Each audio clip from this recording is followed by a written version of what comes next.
2026मधील पहिली अंगारकी चतुर्थी. आजच्या दिवसाची सुरुवात झाली माझी सकाळच्या 6 वाजल्यापासून. आज थोडंसं निवांतच उठले होते, कारण की स्वयंपाकात होता फक्त खिचडीचा मेनू. आणि उठल्या उठल्या अगोदर तर भांडे लावून घेतच असते, कारण की भांडे जर लावून घेतले ना तर काम पटपट उरकतं आणि आपल्याला प्रत्येक गोष्ट वेळेवरती सापडते. रात्रीचा धुतलेला डब्बा वगैरे सगळ्या गोष्टी आपल्याला व्यवस्थित वेळेवरच सापडतात. आणि मग भांडे लावून घेतल्याच्या नंतर लगेचच ठेवली होती मी कढई तापायला. त्याच्यामध्ये टाकणार होते मी शेंगादाणे भाजायला. शेंगादाणे भाजून घेता घेता म्हटलं लगेचच आता बटाटे पण आपण सोलून घेऊ, कारण की बटाटे उकडून घालण्यापेक्षा हे चिरून जर बटाटे घालून पाहिले ना तुम्ही, खिचडी खूप छान होती, कारण की मीठ सगळीकडे पोहोचतं आणि त्याची टेस्ट ही खूप छान लागते. हिरव्या मिरच्या पण त्याच्यासोबतच मिक्सरमधून लगेच बारीक करून घेतल्या होत्या.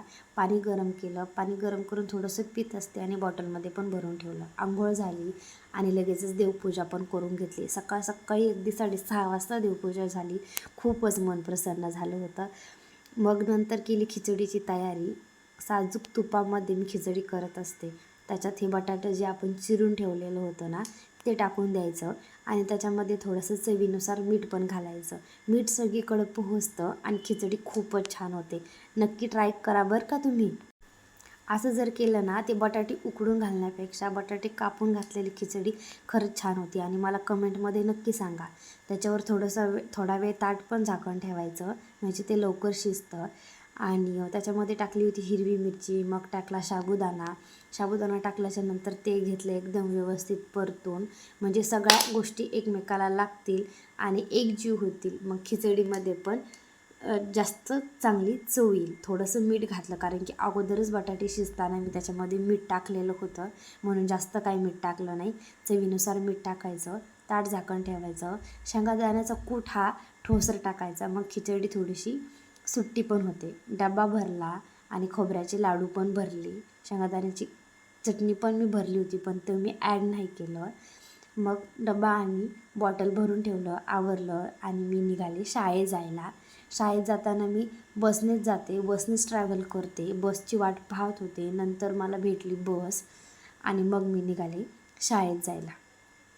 आज वेळेतच पोहोचले होते, कारण की कंडक्टर काकांनी मला आज शाळेसमोरच सोडलं होतं. मला काही पायी यावं लागलं नाही. मग घेतली मी क्लासमध्ये गेल्याच्या नंतर डान्स प्रॅक्टिस, कारण की आपला BKMचा प्रोग्राम येतो आहे ना लवकरच 11 तारखेला. मग त्या गाण्याच्या स्टेप तर बसतच नव्हत्या, कारण की आम्ही घेतलेलं आहे मराठमोळं शेतीवरती आधारित गीत. ते खूप सुंदर आहे. त्याच्या स्टेप बसवणं खूप अवघड आहे, म्हणून थोडासा वेळ लागतो आहे. क्लास संपला आणि मी निघाले घरी यायला. काही वेळ बसने आले, काही वेळ ऑटोने आले, थोडा वेळ पायी पण आले.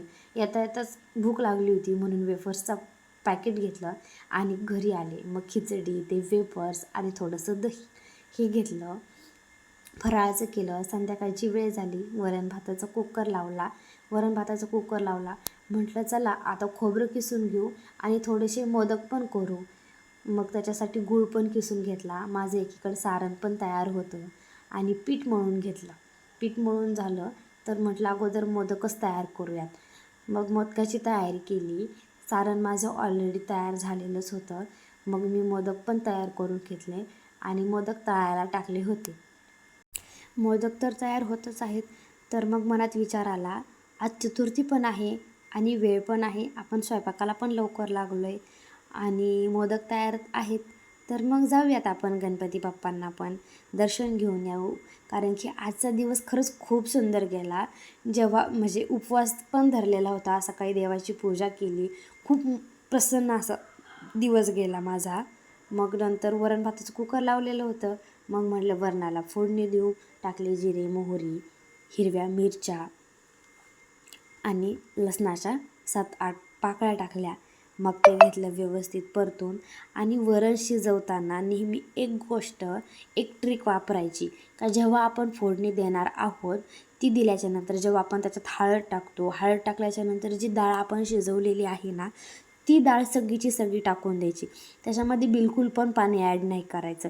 जेव्हा आपण ही जी डाळ आहे ना, याच्यामध्ये माझ्याकडून टाकतानाच पाणी थोडं जास्त पडलं होतं, पण जरी घट्ट डाळ असली तरी पण ती घट्ट डाळ त्याच्यामध्ये परतून घ्यायची आणि मगच त्याच्यामध्ये नंतर पाणी ॲड करायचं. त्याच्या अगोदर मी थोडीशी कोथिंबीर पण ॲड केली आहे. जेव्हा ही डाळ त्याच्यात शिजते बिना पाण्याची तेव्हा त्याची टेस्ट खूप छान लागते. नंतर घातलं चवीनुसार मीठ.